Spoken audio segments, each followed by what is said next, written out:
What is up, my friends? You know them, you love them, you're excited when people judge them. Movies. That's what we're talking about, baby. The Oscars are coming up. Watched all 10 Best Picture nominees, and you're going to hear from me about it. Welcome to Jokes and the Gym, Oscar edition. That's today. That's today. That's today. Jokes in the gym. Jokes in the gym. Not jokes in the gym. Jokes in the gym. Jokes in the gym. With Rudy Tyburczy. Hello, and what is up? Welcome to Jokes in the Gym with Rudy Tyburczy. Today, we're talking about everyone's favorite joke, everyone's favorite gym, the Oscars. I'm like a big movie dude. I love the Oscars. I watch movies a lot. I do it in my free time. I make efforts to go to movies. I like the movie theater. My dad and I go to movies monthly together. That's about what we got for each other right now, in a good way. It's nice, and I love it. It's so connective. It's so fun. It's such a wonderful opportunity to just kind of see each other, check in, and sit next to each other in silence, eating popcorn for a couple hours, which I really like. And so every year, also, movies are a big part of my life. Movies are something that I've enjoyed all the time. For when I travel, I like to go to movie theaters in different countries. Oh my gosh, it's so cool to see what movies are like in different countries. Have you ever been to the movies in Korea? Pretty cool. I remember I went with my buddy Matt Schmidt. Holla, shout out to Matt. When we were in Korea, when he was about to leave, we saw the Liam Neeson classic. It was him on a plane. I called it Taken on a Plane. I forget. Red Line? Maybe it was Red Line? I don't know. Anyways, we saw it together, and you could get like a jumbo pack with like giant popcorn, 2 drinks, and a snack for like $12 or something. And then the movie tickets were like, I don't know, reasonable as well. I just love going to the movies. I love turning off my phone, being enveloped in a story, and I love seeing like what people have done with their lives. I love directors. Like, I'm mad about watching a director's career unfold. It's just so interesting, so fun, so intriguing to me. It's an exciting idea that we get to be alive while these awesome creative directors are making films and movies right now. We get to see it unfold. Taika Waititi, Jordan Peele, Greta Gerwig, these are a few that I really like. Those are in my wheelhouse. Wes Anderson, so many. Although he kind of lost a step for a minute, I felt like, but I really liked his last one, Asteroid City. I think that was his last one. Has he made any since then? Anyways, he's not up for any Oscars this year. So why am I talking about Wes? No, last night. So let's get into it. Let's Rudy stop jibba-jabbing. Let's get into it. People are here to hear you talk about movies, are they not? And I might have some clips from some of my podcast guests, but I'm also going away next week. I'll be out of town, away from my normal things that I have to create. And so I might make an episode later this week and put it out on Monday. We'll see. But that would throw a wrench in things because the Oscars are on Sunday and I wouldn't be able to respond to the Oscars. But maybe I'll do that the week after. Anyways, how many of the Oscar movies have you seen? Have you seen all 10 Best Picture nominees? Here they are in alphabetical order. Anora, The Brutalist, A Complete Unknown, Conclave, Dune 2, Emilia Perez, I'm Still Here, Nickel Boys, The Substance, and Wicked. Those are the 10 movies this year's Best Picture nominees. And if you watch those 10, you'll cover most of the bases for a lot of the big nominees and different categories as well. That's kind of what I try to cover all the acting, directing, writing, animated, Best Picture nominees, international, and this year I didn't get to all of them, but I did get to all 10 of the Best Picture nominees, and it was a good That's how I started. It was a good 10. It was good. It wasn't amazing. I wasn't necessarily blown out of the water by all 10. Some of them knocked a sock off, maybe, but not all of them.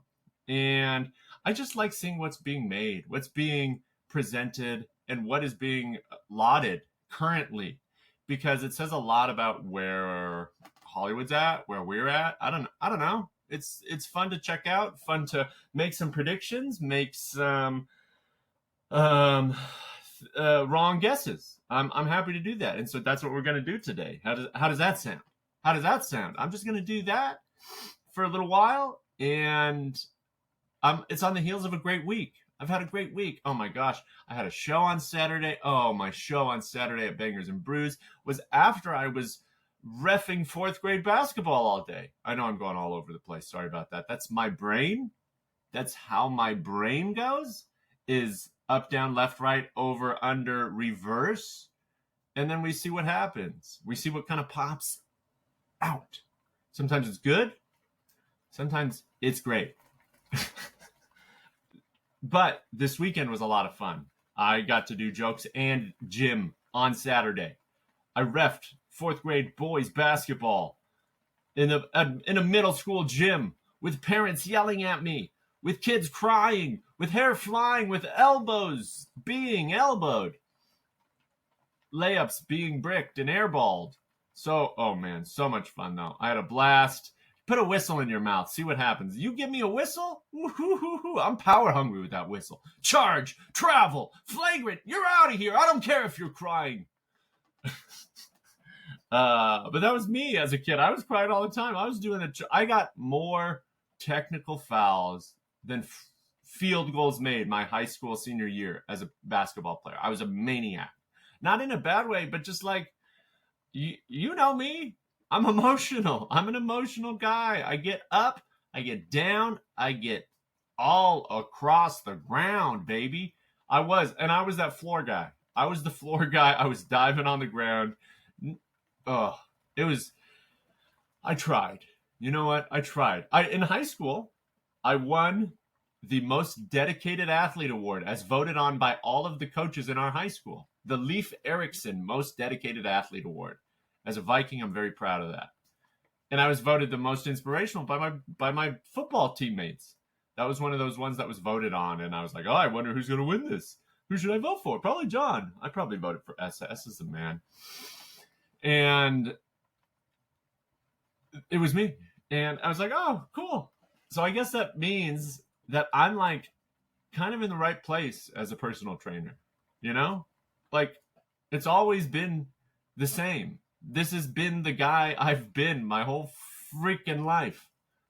And if that wasn't as clear today, as clear as day to me before Saturday night. So we had the show at Bangers and Brews on Saturday. Jamie Colson puts together. It's a lovely place, and it's always like pleasantly surprising because it's a boxy room. It's just lit. There's no stage light or anything. And yet people show up and they have a good time. And I had fun this Saturday. So I got to do 15 minutes or so. And I've been talking about the Eagles lately, baby. Go Birds. Eagles fly. Super Bowl champs. One of the best teams of all time.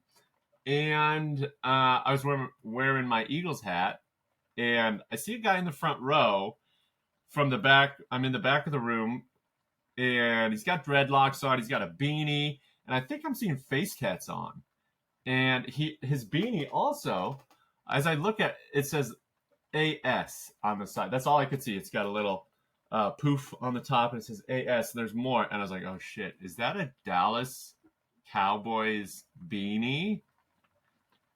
And then I get on stage as the final performer, and sure enough, it was. And I was doing some Eagles material, some Super Bowl material, stuff like that. And gave him some shit, but he was good to go. He was having fun. He's in the front row, and you're like, oh shit, how's this gonna go? But it went well. It went super well. Had a fun time.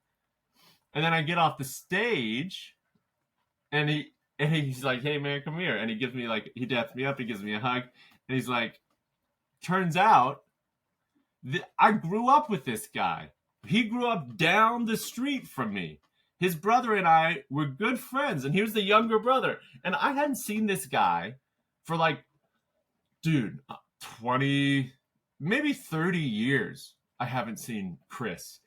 And he's like, you remember Brock? I was like, what? He's like, I'm Chris. I was like, no way.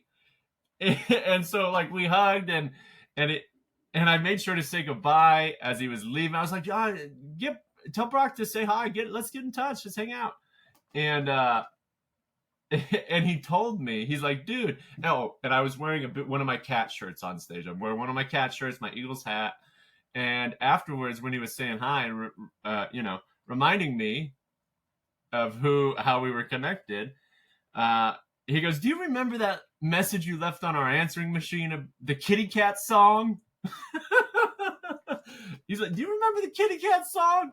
And I was like, I do not remember that, but that is not at all surprising. Dude, at age 8, I was playing the kitty cat song. I was making up kitty cat songs. And at age 41, I'm doing the same shit, dude. Oh my gosh. I sang my cat a song this morning. I sang my girl a cat this morning. Come on down for them D&Ds. Come on down for them D&Ds. Come on down for them. Come on down for them. Come on down for them D&Ds, girl. Come on down for them D&Ds, girl. Come on down for them. Come on down for them. Come on down for them D&Ds, girl. And and look at that. She's down there. She knows the Din-Din song. She likes the Din-Din song. So I've been doing that my whole life. And it just cracked me up that like the biggest, toughest looking motherfucker in there also knew me from cat songs. And you know what? That's great. That's who I am. That's who I am. And I'm glad I embraced that. I'm glad I embraced that. And I get a little caught up in it at times. I get caught up in all the stuff I love.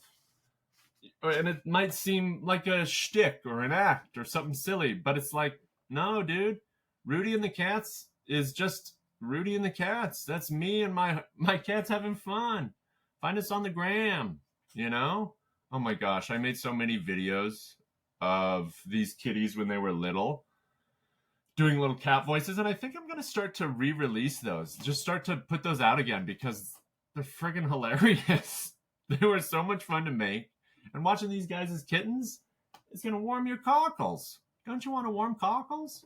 I know I do. Bubba, how you doing, girl? So, that was just really delightful to me. And to be able to kind of reconnect with an old friend, a figure from my past, in a good way, how cool. That was so nice. And I hope to hear from him again. Eugene is small, so you always hear from people again. Oh my gosh. So, anyways, jokes in the gym, baby. That was my weekend. Into the Oscars, into the final Oscar movie watches. I finally got to see I'm Still Here this weekend on Friday. Good, gripping, touching, personal look at what life is like in a dictatorship. Something that we should probably be aware of. Legit. We should know what it looks like because we're getting pretty damn close. I'm not trying to get political, but guess what?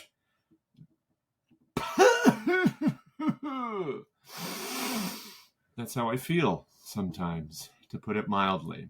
So, it was good. I'm still here. I'm glad. I'll the first thing I'll do is release my 10 to 1 rankings of the Best Picture nominees, and then I'll go through some of my favorites, my predictions, and my hopes for victory people. Victory people. Is that another word for winner? It might be. It might be. So, without any further ado, let's go through my top 10 list in order of my Oscar list, okay? Start from 10 to 1. And you know what? I'll tell you what. My rankings are subject to change. I might do a blog post about Oscars or something like that, and it might not be the same rankings because you know what? Who gives a shit? It doesn't matter. I'm here having fun. I'm watching movies for the love of it. I'm contributing to the entertainment world by buying shit and talking about it. And that's fine. That's the world we live in. So, number 10 of the movies. What did I put number 10? Any guesses? Dune 2. Dune 2, sure, it's a nominee. Cool. Why? I don't care. It was neat. It was sandy. Timothée Chalamet was in it. Not his best work, which we'll get to. And I saw it in the theaters earlier this year when it came out, and I don't remember much about it anymore. Do you? Do you? I don't know. Are you a Dune head? Are you a Dune tutu? Are you a doo-doo tutu? So, that's number 10. Number 9, Nickel Boys. I saw it. It was one of the later ones that I saw. It was good, but it dealt with some intense subject matter. I think it was in the South in America in the 50s. Part of it was like it was an atypical storytelling style, so it's kind of hard to get into, and also it was super heavy subject matter. I kind of put it in there as this year's like Green Book nominee. It's like the movie saying racism is bad, and it's like, yeah, we know, I agree, definitely, it's bad. Remember when Green Book won over Black Klansman? The Green Book, a movie about the black experience made by white men versus the Black Klansman, which was dope. Spike Lee should have won something for that. Did he win Best Screenplay? He might have. I've lost it. But Nickel Boys was good. It was just a little jumpy all over the place, and I couldn't always keep track of it. Maybe that's on me. My brain goes blurp sometimes.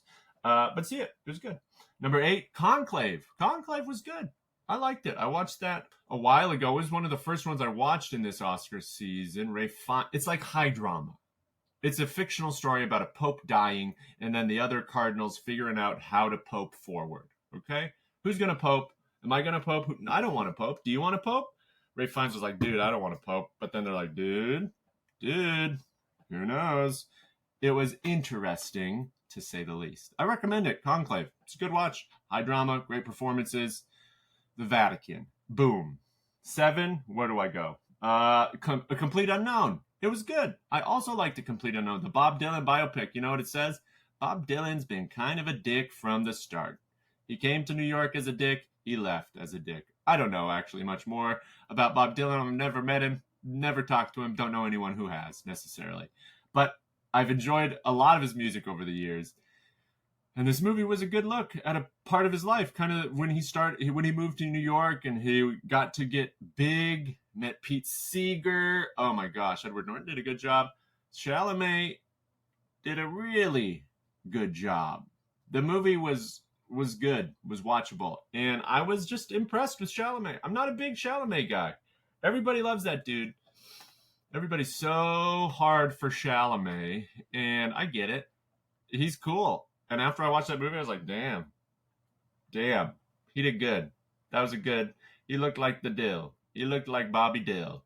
So that was 7. Number 6, what do I got at 6? Amelia Perez. What was that? That was a wild movie. Amelia Perez was a great watch with great performances made by, what was it, a French director? Hi, Bubba. She wants to hear. Sorry. Hi, Sha. Oh, she gave me a flaming. That's the girl. Frostner. Hi, Bubba. But I watched it. I liked it. It's on Netflix. There's a bunch of drama surrounding it right now, and that sucks. I would say watch the movie instead. Let the work speak for itself. I enjoyed it. I've never seen anything quite like it. Drifts in and out of musical, which is, I guess, what a musical does. So it's a musical. The actress who is up for Best Actress in a Leading Role, first trans actress ever to be in that category, to be nominated for that award, she nailed it. It was something. It was a good movie, and I didn't know what to expect. I love going into a movie blind. I'd encourage you to do a little bit of the same. Don't know too much about it. Whatever. Watch it. It's up for 13 friggin' Oscars. 13 Oscars? I didn't think it was 13 Oscars good, but I thought it was good. I enjoyed it. I had a good time. And made me think. Give it a checky. Check. Amelia Perez. And then the other another one of the international nominees was my 5 pick. I'm Still Here. First South American film ever to be nominated for the Best Picture Oscar. And it was good. Like I said, look at a dictatorship through the lens of a family over generations, and I would recommend you check it out. Big time performances, killed it. Leading actress was nominated for Best Actress in a Leading Role, and she did a great job. I would not be mad or surprised if she won. I can't remember her name at the moment either. I'm not looking at everything. But that's number 5. Number 4, what do we got? 4. Anora. Anora was good. I watched Anora with my mom. I didn't know what Anora was about, and it started it went hard in the paint to start. It's like in a strip club, there's like nudity, there's lots of stuff going on from the jump, but my mom is chill AF, so it was all good. She liked the movie too. It's kind of this story about a dancer who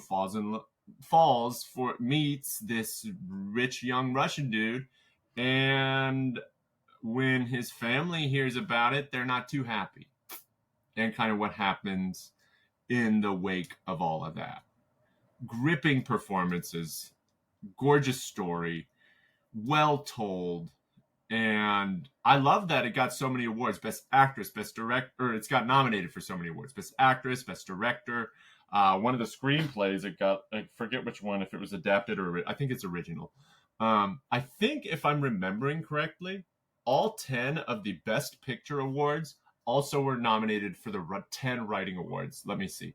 Best Adapted Screenplay, Complete Unknown, Conclave, Amelia Perez, Nickel Boy, Sing Sing. Oh, Sing Sing is the one that wasn't on there in the Best Picture, and I haven't seen Sing Sing yet. And then a writing for original, Anora, The Brutalist, A Real Pain, September 5th, and Substance. Okay, September 5th and Sing Sing are ones that were not up for Best Picture, but were in the Best Writing. Where's Best Picture?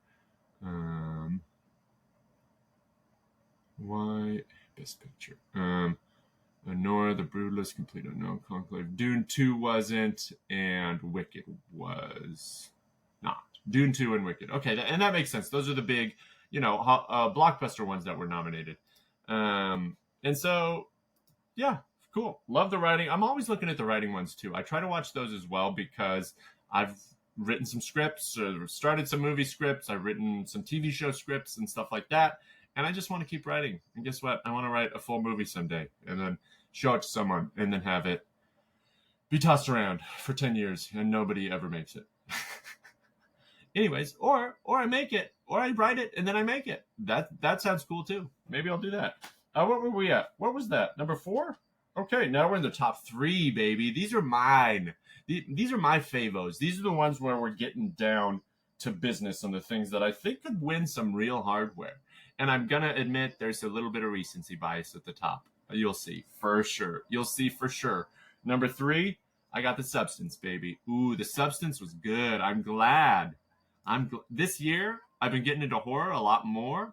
And I'm glad that some horror got some love this year. Oh, it's a good story. It feels kind of like what was Promising Young Woman. It's got some vibes of that. So we've had some of those recently in the past few years. And I think the Academy is paying attention to movies of more sorts moving forward, which I think is pretty cool.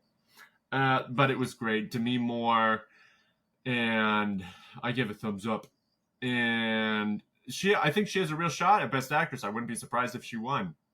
If nothing else, for familiarity, voter familiarity. She's been around for decades. People know her, like her. I don't hear shit about Demi Moore, but we'll get to that when we talk about Best Actress. She nailed it. What a blast. Crazy movie. I recently did a rewatch. Loved it again. I encourage you to check out. And if you got a weak stomach, take care. Number 2, baby. Number 2, The Brutalist. You know what? Numbers 2 and 1. I might switch. My top 3 could go anywhere. Number 2, I have The Brutalist. You know what that means where number 1 is. Number 2, I have The Brutalist. Oh my gosh. What, again, just a heartbreaking story, an epic tale of it. he's forced to immigrate to the States after World War II. And it's just an epic tale that Adrian Brody nails, that the whole scope of the entire film is magnificent. Like, it's also about architecture. And they created this fictional man that Adrian Brody played, Laszlo Toth, I think his name is. And he was just an amazing architect that wasn't essentially free for much of his life, or wasn't appreciated, wasn't known until the later years in his life. And it's just a really good story. I talk about liking to see a person's body of work, a director's body of work over time. And it kind of has that same feel, but with a beautiful, heartbreaking, tragic story underneath. And just, you see this man's work over his career as well throughout the course of the movie, and it's gorgeous. It's so cool. I really appreciate it. And again, tragic, heartbreaking, amazing performances. Adrian Brody, Guy Pearce, everybody in there crushed it. Give it a watch. The other thing I loved about, I think more movies should do this. Bring back the intermission, dog. I love that intermission. That was one of my favorite parts of the movie. It was 3.5 hours, and there was 15 minutes of intermission. I was like, oh, I like this. You get to go up and pee. You get to refill your popcorn. Maybe whatever. Get a little soda. Get a little snack for the second half of the movie, because you're going to need it. You need some calories in that 3.5 hour slog, baby. It's a lot. Wouldn't be surprised to see that take a bunch of hardware home this week. Number one, I don't know what these rankings even are. I have Wicked at the top. This is 100% recency bias. I watched Wicked last night. It was amazing. It was a blast. It was awesome. And as we were getting towards the end, I'm like, no way are we going to end? Are we about to end? No way is this just about to end. But man, it was good. Cynthia Erivo nailed it. Ariana Grande, she did a great job too. They're both up for acting nominations. Ariana Grande was easy to hate. Her character was very, one of those princessy pink type characters. But she had some character growth and development throughout, so you're rooting for him by the end for sure.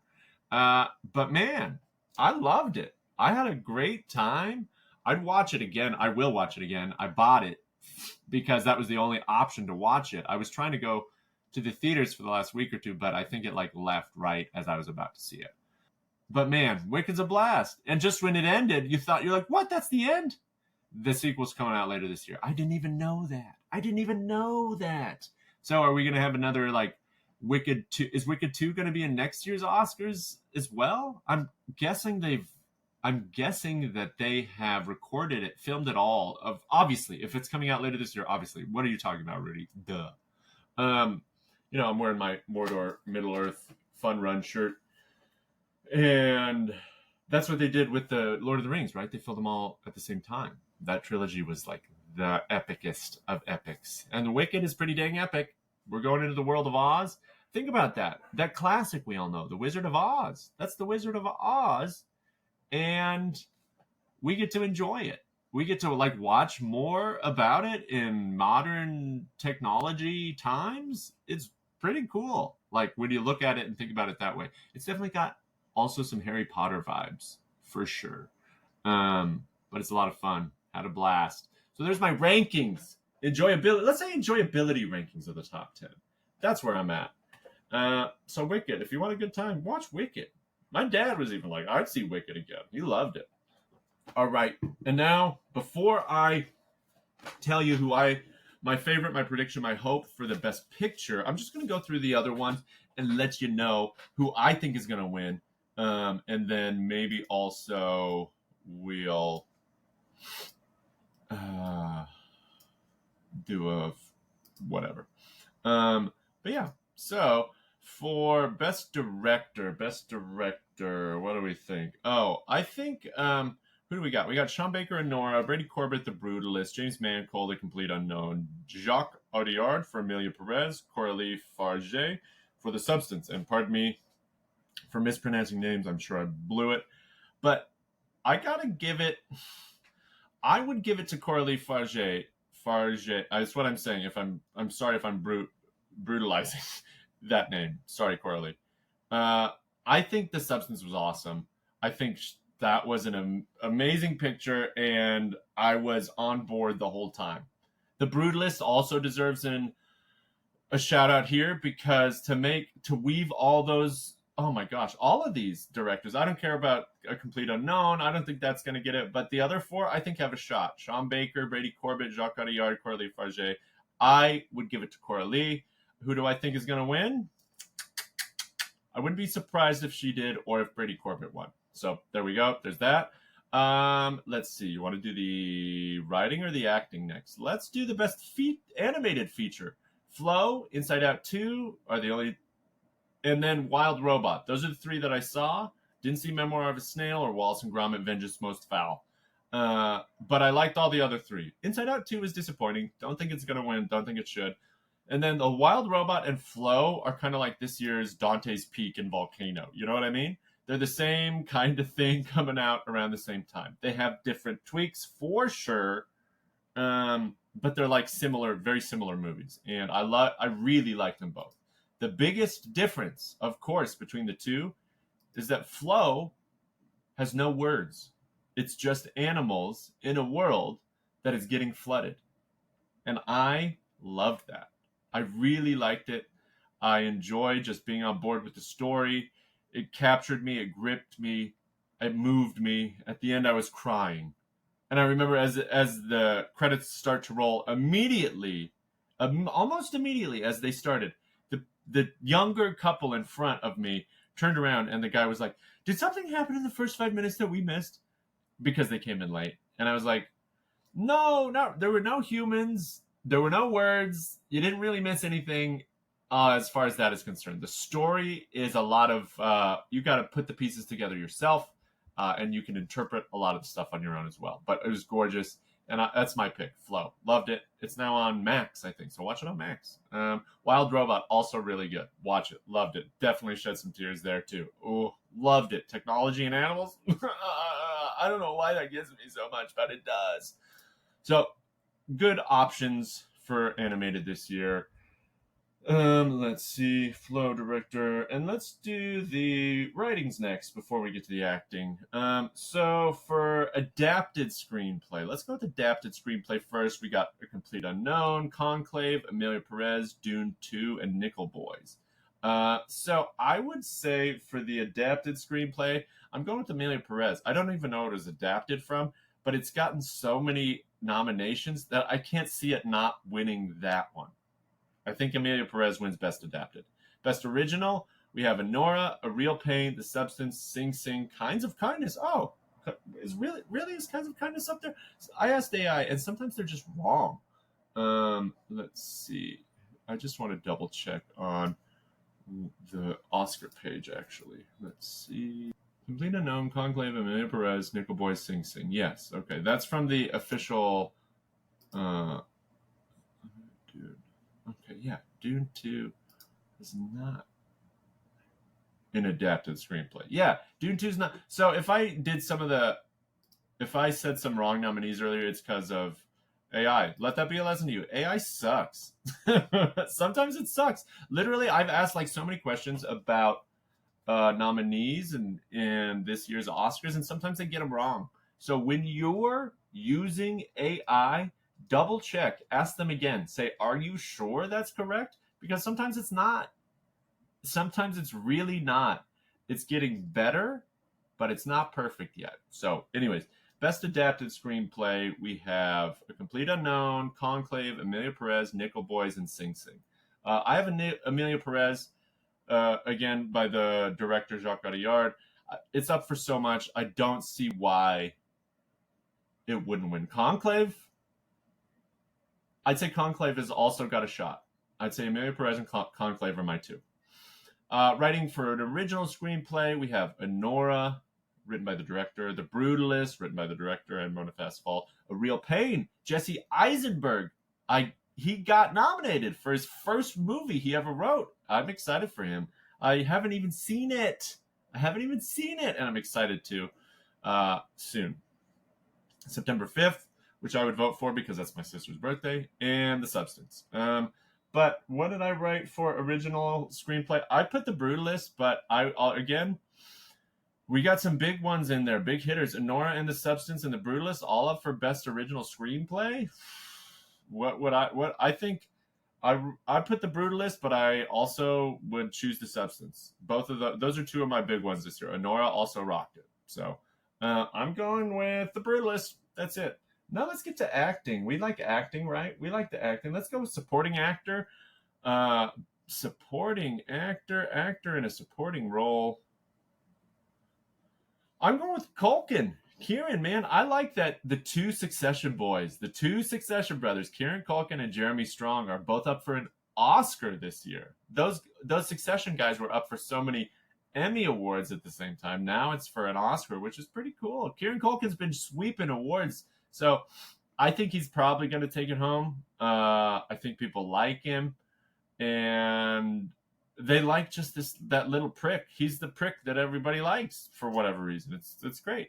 I like him too. And Jeremy Strong, that movie. Did you watch The Apprentice? The Apprentice was good.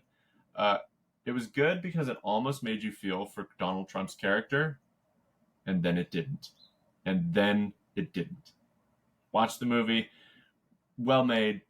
It was an interesting look, and Sebastian Stan did a good job too. That was actor in a supporting role. I think Kieran Culkin's winning it. A real pain. Actress in a supporting role.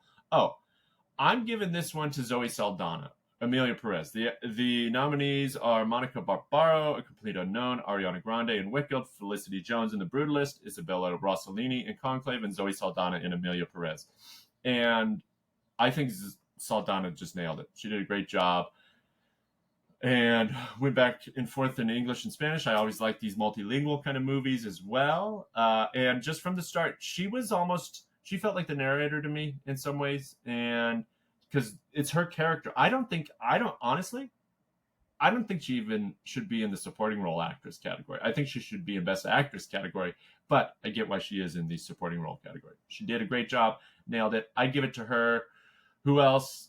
I don't know. I would feel comfortable giving it to her, but Isabella Rossellini could win. Again, another great actress, been around a long time. Powerful movie, Conclave. So, Saldana. That's where I'm going. Actors. Leading actor. Let's go with leading actor. You kind of know who I was talking about earlier. Actor in a leading role, we got Adrian Brody, Timothée Chalamet, Coleman Domingo, Ralph Fiennes, Sebastian Stan. Again, a bunch of heavy hitters in there, a couple multiple time nominees and or winners. So who would I not be surprised to see win? Brody, Chalamet, Fiennes. I would be surprised if Domingo or Stan won. Not that they're undeserving. I just don't think that those are where we're looking right now. But what do I know? Who do I think wins? Chalamet. Hollywood loves the guy. Brody's already won. Has Fiennes already won? I'm not sure. But Chalamet, I think just Hollywood wants to love this guy forever. If he gets a Best Actor Oscar in his 20s? How old is Chalamet? How old is Chalamet? Let's Google. How old do you think he is? I'm guessing 28. Timothée Chalamet, 29. December 27th, 95 was his birthday. Oh my gosh. He's barely old enough for me to date. But Chalamet, again, like I said, I'm not even like a big Chalamet guy, but I really liked his performance. He sounds like the guy. And I'm willing to give it to him for that. I also would not be surprised or unhappy if Adrian Brody won. He nailed it. Crushed it. So, we'll see. But for my money, I think Chalamet's winning. I think it's deserved. And let's see, actress in a leading role. You guys know that I have the recency bias. I would not be mad to see a Revo win, and I wouldn't be surprised if she or Demi Moore. I think those are the two leading possibilities right now. Arrivo's been nominated once or twice before, if I remember correctly. Demi Moore never has been. So those are things people take into account. I think Carla Sofia Gascon hasn't she removed herself from consideration, so I don't think she's going to win. Fernanda Torres in I'm Still Here did a great job as the matriarch of that family. Again, a beautiful movie, heartbreaking. Wouldn't be upset if she won it. And then Mikey Madison in Nora. I don't know who this actress is or what her story is actually. Let's take a quick Google search and see what Mikey Madison, American actress. Is an American. She began her career acting in short films. She's 25. Oh damn! So she's super young too. I mean, it would be surprising then if she won, right? I don't know what else. I can't even see. She did won the BAFTA award. Is she British? No, she's American. But she's been winning some awards, so that's a possibility as well. Do I think she's gonna win? No. But she put it all out there. She did a fucking good job. And well done. So who do I think is going to win? Demi Moore. I think Demi Moore is going to win. I don't necessarily even think she had the best performance, but she did have a great performance. And I wouldn't be surprised if she won. Cynthia's choice too. That's who I think might also win.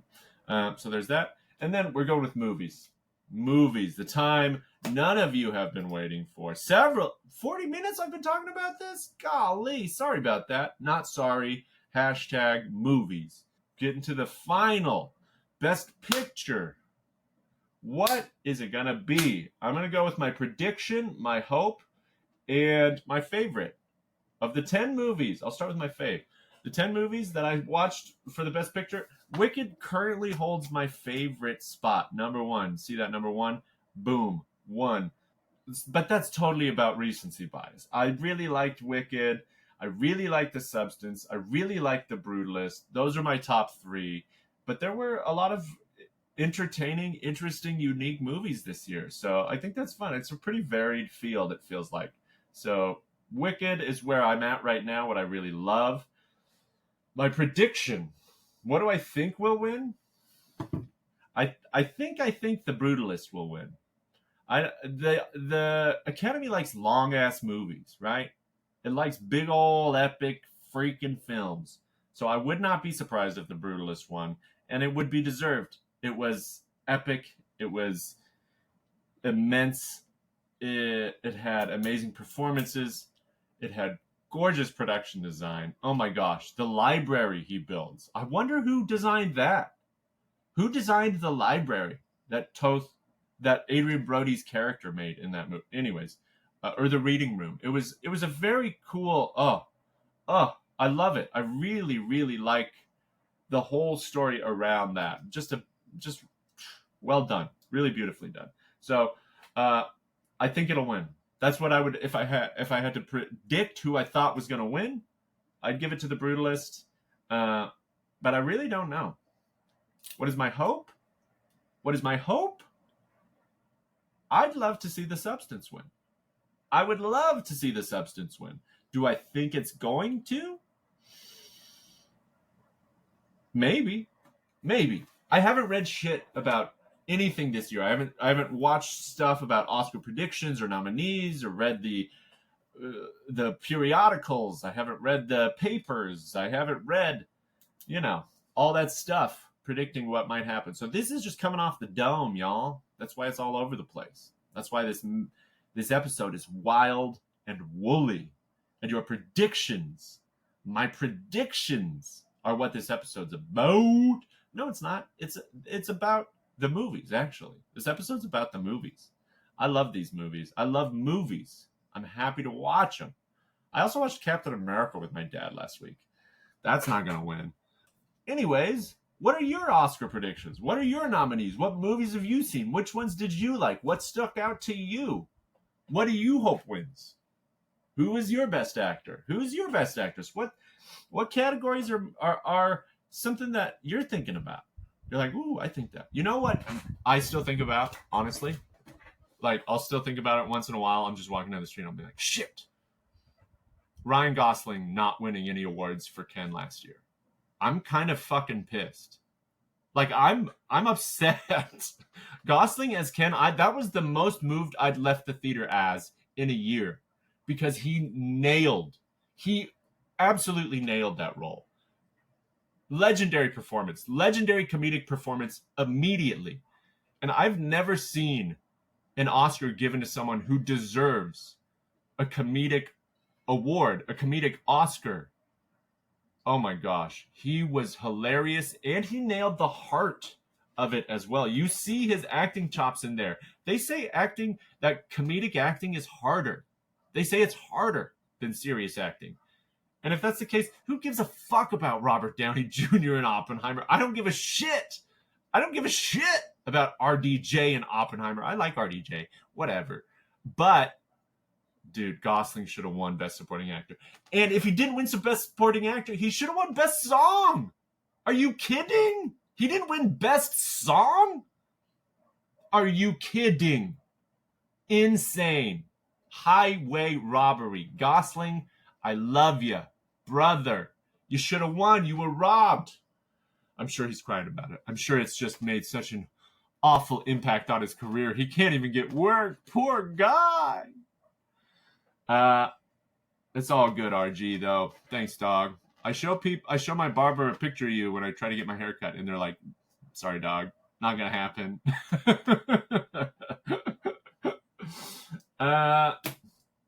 But I hope something good does happen for you and yours today, tomorrow, during the Oscar ceremonies, whenever.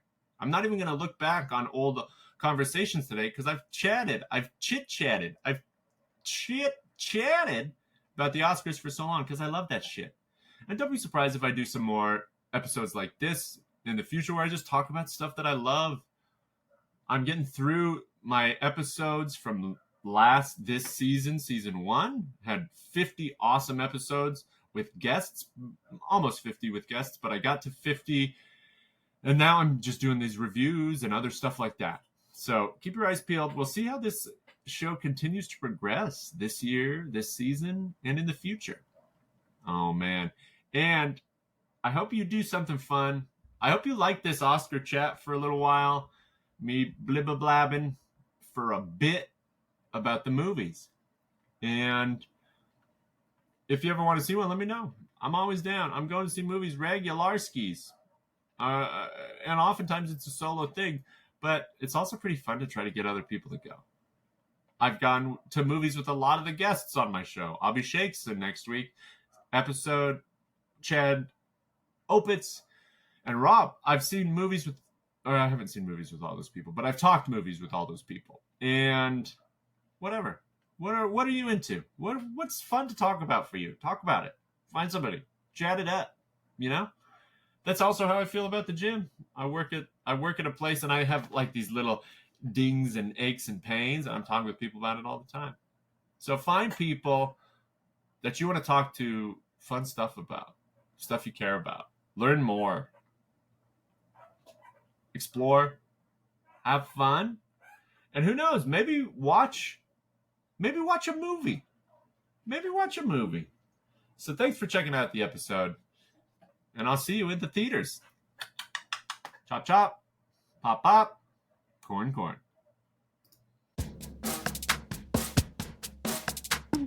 Jokes in the gym. Jokes in the gym. Not jokes in the gym. Jokes in the gym. Jokes in the gym. With Rudy Tyburczy.